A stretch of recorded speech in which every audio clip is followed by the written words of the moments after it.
کہ اصحاب اعراف کون ہیں؟ کیا یہ وہ لوگ ہیں کہ جن کی نیکیاں اور بدیاں برابر ہیں؟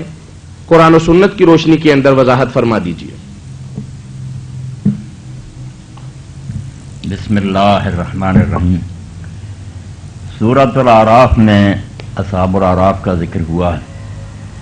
اس بارے میں عمومی تصور یہی پایا جاتا ہے کہ یہ وہ لوگ ہیں جن کی نیکیاں اور بدیاں برابر ہیں، اس لیے یہ درمیان میں رکھے جائیں گے۔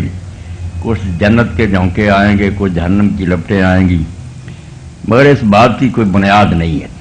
یہ چیز عام پھیلی ہوئی ہے مگر صحیح نہیں۔ صحیح بات یہ ہے کہ قرآن مجید کو آپ خود پڑھیں تو صاف نظر آئے گا کہ اصحاب الاعراف بہت بلند پایا ہستیاں، نبی ہیں، صدیق ہیں، شہید ہیں۔ اعراف بلندیوں کو کہتے ہیں۔ یہ بڑی اونچی جگہوں پر کھڑے ہوں گے، اسٹیجوں پر اور مناروں پر، دوزخیوں کو بھی دیکھ رہے ہوں گے، جنتیوں کو بھی دیکھ رہے ہوں گے۔ جن لوگوں نے ان کی بات مانی، ان کی پیروی کی، ان کی دعوت پر لبیک کہا، ان کو مبارک دے رہے ہوں گے کہ جاؤ جنت میں داخل ہو جاؤ، ہماری باتیں مانی تھی تو تمہیں اللہ نے یہ اجر دیا۔ اور جو لوگ ان کی مخالفت کرتے رہے انہیں ملامت کریں گے کہ اب تمہارے جتھے کہاں ہے، تمہارا مارو دور کچھ کام آیا، ہماری مخالفت سے کیا ملا، اب جاؤ جہنم میں جلو۔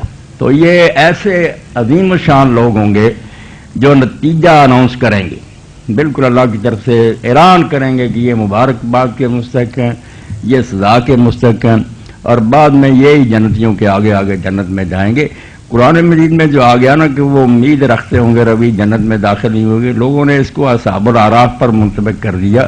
یہ جنتیوں کی بات تھی کہ وہ جنتی قرار دیے گئے مگر ابھی داخل نہیں ہوئے۔ یہ انہیں کہہ رہے ہیں کہ بس تمہاری آس پوری ہونے والی ہے، اب تم جنت میں جانے والے ہو۔ میں نے اشارہ کر دیا، اب قرآن مجید آپ نکال کر پڑھیں گے نا تو صاف نظر آئے گا کہ یہ معمولی لوگ نہیں ہیں جن کی اپنی قسمت یہ ابھی لٹکی ہوئی ہے، کوئی پتہ نہیں ان کا حشر کیا۔ ایسے نہیں ہیں، وہ مبارکیں دے رہے ہیں، انہیں ڈانٹ رہے ہیں۔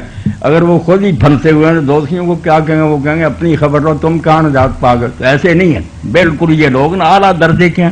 یہ بات نہیں ہے مگر اس کو اب ذرا سوچنا اور قرآن مجید میں دیکھنا، پتہ چلے گا کہ یہ جنتیوں اور دوزخیوں سے بالکل الگ ایک گروہ ہے۔ جنتیوں کا سردار جو اعلان کر رہا ہے کہ بھائی ہماری بات ماننے والے جو ہیں اب خوشیاں مناؤ، اور ہماری مخالفت کرنے والے اب نتیجہ بھگتو۔ جزاک اللہ۔